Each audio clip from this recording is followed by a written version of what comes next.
हमारे शौक, हमारी माँ बहनें भी बातें सुन रही होंगी घर में बैठी हुई। तुमसे गुजारिश है, खुदा का वास्ता कभी अपने शोहर से ऐसी फरमाइश न करना जो उसकी हैसियत से ज्यादा। हाँ, अक्सर ऐसा होता है, औरतें कहती हैं जैसे प्रधान की बहू ने सूट पहना वैसा मुझे चाहिए। वो मर्द मर्द होता है, अपनी इज्जत के लिए मर तो सकता है लेकिन अपनी इज्जत का सौदा नहीं कर सकता।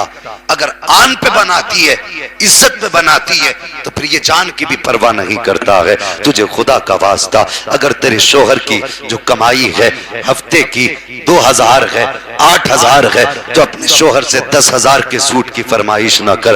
अपने शोहर की रजा में राजी हो जा। उससे कह दे मेरे सरताज जो तू ला देगा वो मेरी सर आंखों पर है।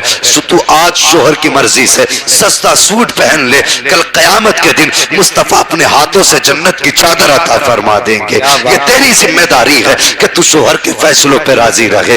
अक्सर ऐसा होता है कि औरतों की फरमाइश पर लोगों के कदम बहक जाया करते हैं, जवानों के कदम बहक जाया करते हैं। नहीं जवान, अभी कुछ दिन पहले लॉकडाउन लगा था, गरीबी आई थी, कुछ लोगों ने प्याज का धंधा शुरू कर दिया, कुछ सूद पे उतर आए, किसी ने हराम बिजनेस शुरू कर दिया। मेरे भाई, अगर मुसीबत आई थी, तुझे हराम की तरफ कदम नहीं बढ़ाना था, तुझे 2 कदम बढ़ा करके अल्लाह के घर में जाना था, सजदा करना था और सिर्फ दुआ सुबह देते और कहना था या अल्लाह, पैदा तूने किया है, रोजी भी तू देगा, मेरे मालिक, मेरे बच्चे फाके से हैं, बता रोजी कहां से आएगी। दुआ सुबह देता, मेरा ईमान कहता है तू घर बाद में आता, रिस्क का इंतजाम तेरे घर पे खुदा। क्या बात, जरूरी है सबसे पहले हलाल रोजी। बेशक जी, हलाल रोजी की तरफ आए, हलाल रोजी कमाएं। बस वक्त बहुत ज्यादा नहीं है भाई, इंशाअल्लाह, मगर मेरी बात सुन ले। अगर आपसे खता हो जाए तो माफी मांग लिया करो भाई से। जी, शर्म की बात नहीं है। अगर भाई भाई के आगे झुक जाए, शर्म की बात नहीं है। और मैं उस कौम से आज बात कर रहा हूँ, अल्लाह की कसम तकलीफ होती है। आज गौसे पाक का उर्स कर रहे हैं यहाँ बैठकर। जी, किसका? गौसे पाक का। ये उर्स ही है 11वीं उनका, ये उनकी 11वीं, उनका उर्स ही समझिए, उनका उर्स कर रहे हैं। और बड़ी तकलीफ मुझे हुई, मुझे लोगों ने बताया आज 3 दिन हो गए इस बस्ती में आपने तमाशे वालों को बुलाया। मेरे भाई, मैं दुश्मन नहीं हूं आपका, मुझे बताइए हुजूर को मुंह दिखाना है कि नहीं? जी, बोले जरा, दिखाना है कि नहीं दिखाना है? जब हुजूर को मुंह दिखाना है तो मुझे बताओ कौन ऐसा है जिसके घर में बहन या बेटी या माँ मौजूद ना हो? बेशक हम में कोई है ऐसा? हर कोई ऐसा है जिसके घर में बहन होगी, बहन नहीं होगी तो बेटी होगी, बेटी नहीं होगी तो माँ जरूर होगी। कोई ऐसा नहीं जिसका इन तीनों रिश्तों में किसी से कोई रिश्ता ना मिलता हो। मुझे बता तो सही, अगर नाचने वाली बेगैरत है, तू तो मुस्तफा का गैरतदार उम्मती है, तू तो मुस्तफा का हया वाला उम्मती है। आज तुम किसी की बेटी को स्टेज पे बैठा के नचाओगे तो याद रखना उस वक्त तक मौत नहीं आएगी जब तक तेरी बेटी गैर महरम के सामने नाच नहीं लेगी। ये याद रखना। आज तुम किसी की बेटी को अगर अपनी निगाहों के सामने रखकर उसके हुस्न का तमाशा देखोगे तो तुम उस वक्त तक नहीं मर सकते जब तक दुनिया तुम्हारी बेटी के हुस्न का तमाशा ना देख लेगी। अगर तुम्हारे जिगर में यह ताकत हो कि दुनिया तुम्हारी बेटी का तमाशा देखे और तुम बर्दाश्त कर सको तो शौक से बर्दाश्त करना, फिर तुम्हारी मर्जी है। अगर बर्दाश्त नहीं कर सकते तो तुम्हें खुदा का वास्ता, तुम्हें तो मुस्तफा ने अपना आशिक बनाया था, तुम्हें तो कलमे की तौफीक दी थी, कलमे की दौलत दी थी, हया का जेवर दिया था और तेरी नजर तो इतनी बाहया थी। आज बेटियों का नाच देखने वालों, स्टेज पर बैठा करके इनकी आवाजों की लज्जतें लेने वालों, मुकाबले के नाम पर इस्लाम की धज्जियां उड़ाने वालों, मुझे बताओ तो सही, मर के कब्र में जाओगे तो किसका चेहरा देखोगे? हश्र में आओगे तो हौज़े कौसर किससे मांगोगे? पुलसिरात पे गुजरोगे तो रब्बे सल्लीम की सदाएं किसके लिए होंगी? याद रखना, अगर मुस्तफा रूठ गए तो कब्र भी मुश्किल होगी, हश्र भी मुश्किल होगा। अगर उन्हें मनाना चाहते हो तो इन तूफानों से तौबा कर लो और मुस्तफा के कदमों को पकड़ो और आज कह दो मैं मुजरिम हुआ था, मुझे साथ ले लो कि रास्ते में खैचा बजा था। नारे तकबीर, नारे रिसालत, बस लके आला हज़रत। शाने गौसे आज़म नारे तकबीर। वाह बहुत खूब। मुझे बता तो सही, मैं क्या कहूं? मुझे सच्ची बात बता, तुम्हारे गांव में कितने आईपीएस अधिकारी हैं? मुझे बताइए, कितने आईएएस अधिकारी हैं? बताइए, कितने इंजीनियर हैं? मैं पूछ रहा हूं आपसे, है कोई? और जिस कौम के अंदर एक इंजीनियर बनाने की औकात ना हो, उसे हया नहीं आती? वो नचनियों पे खड़े होकर के नोटों की गड्डी लुटाए। किस चीज पे इतरा रहे हो? आज तेरी मेरी औकात ये है, अगर हवलदार आ जाता है तो हमारे पसीने छूट जाते हैं, अगर दरोगा आ जाए तो पेशाब निकल जाता है, अगर ऐसो आ जाए तो हार्ट अटैक हो जाता है। ये औकात क्यों बनी? इसलिए कि हम जाहिल रह गए हैं। तालीम रखी है जो काम अय्याशियों में पैसे लुटाती रही, फिर तरक्की उसका मुकद्दर नहीं होती है। अगर तरक्की चाहते हो, अय्याशियों के दरवाजे बंद करो, अय्याशियों के दरवाजे बंद करो। जो लाखों रुपए तमाशे में लुटाते हो, एक बेटे को खड़ा करो, उसको आईएएस अधिकारी बना लो। खुदा की कसम तुम्हारी भी इज्जत हो जाएगी मुसलमान सोसाइटी की। वाह वाह वाह वाह, क्या बात है, बहुत खूब। कभी सोचा इस तरक्की के बारे में? कभी नहीं। हमें मेला याद रहता है कि कितने दिन रह गए मेले के, अब किसे बुलाना है नाचने के लिए। वो भाई कभी ये भी देख लिया करो कि किसका बच्चा पढ़ रहा है नहीं पढ़ रहा है। बेशक।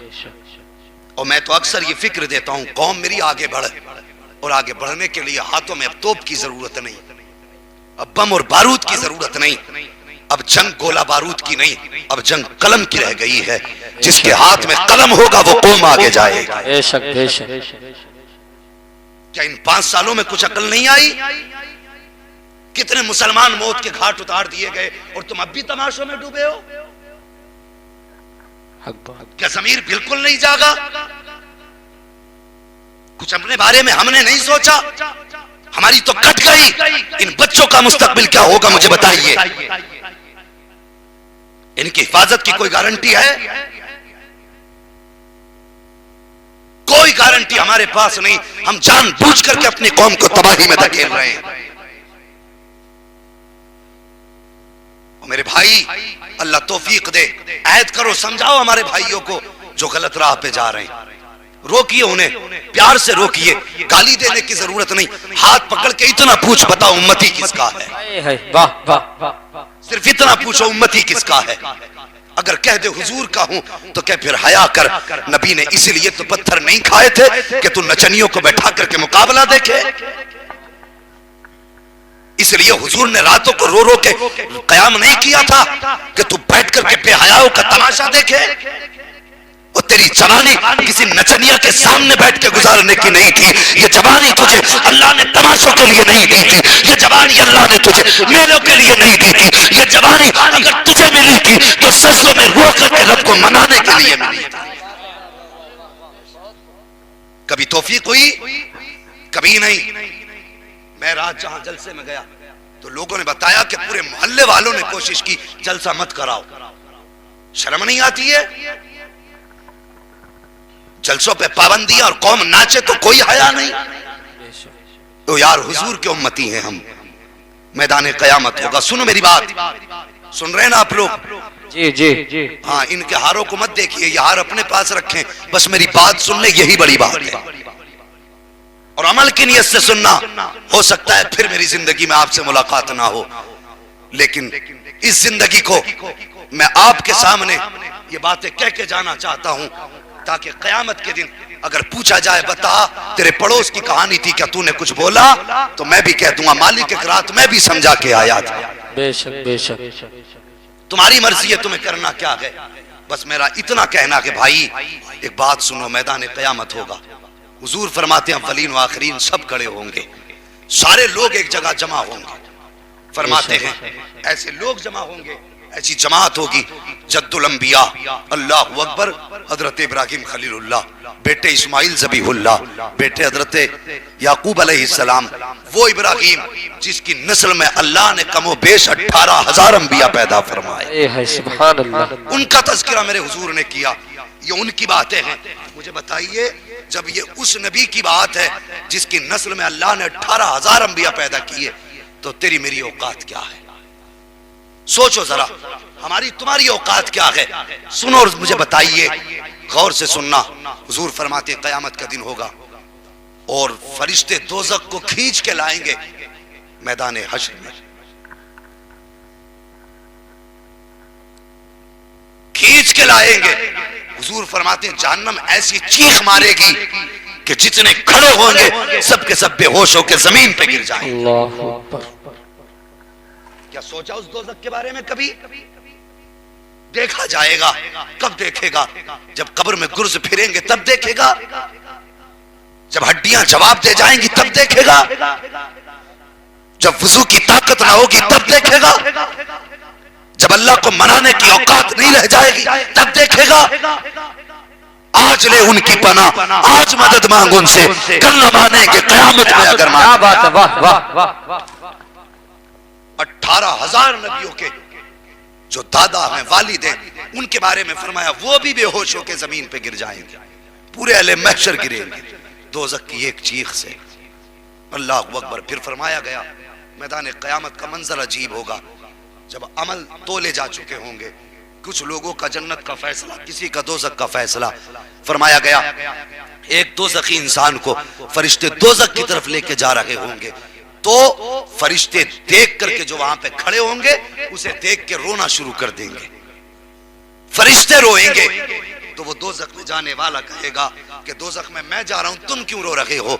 तो वो फरिश्ते कहेंगे अफसोस इस बात का नहीं है कि तू दोज़ख में जा रहा है, अफसोस इस बात का है किसका उम्मती हो के दोज़ख में जा रहा है, उम्मती किसका है और दोज़ख में जा रहा है, इस बात का अफसोस है। ओ भाई, आखिरत की तैयारियां कर लो जवानों, रिश्ता मुस्तफा से करीब करो, आका से प्यार करो। अपनी दौलत तुम्हारी दौलत का जानते हो आलम क्या है? फरमाया गया अगर मुसलमान की हलाल कमाई का 1 रुपया भी कब्र के अंदर गिर जाए और तख्ते लगा दिए गए हों, पूछो इन उलमा से, अगर बेटे ने चेहरा नहीं देखा है तो तख्ते हटाने की इजाजत नहीं है, बहन ने चेहरा नहीं देखा है तो तख्ते हटाने की इजाजत नहीं है, माँ ने चेहरा नहीं देखा है, तख्ते हटाने की जरूरत नहीं है। लेकिन फरमाया गया अगर तेरी कमाई का 1 रुपया भी, हलाल कमाई का 1 रुपया कब्र के अंदर गिर जाए और तख्ते लगा दिए गए हो, हुक्म ये है तख्ते हटाए जाएंगे, रुपया निकाला जाएगा, बाद में तख्ता लगेगा। तेरी कमाई को इस्लाम ने इतनी इज्जत दी है कि तूने ये कमाई अपनी इन नचनियों पे क्यों लुटाई है, खाने वालों पे क्यों लुटाई है? अगर लगाना था तो मुस्तफा की किसी बेवा बेटी पे लगा देता, यतीम उम्मती पे लगा देता, इधर यतीम राजी होता, उधर मदीने वाला मुस्तफा राजी होता।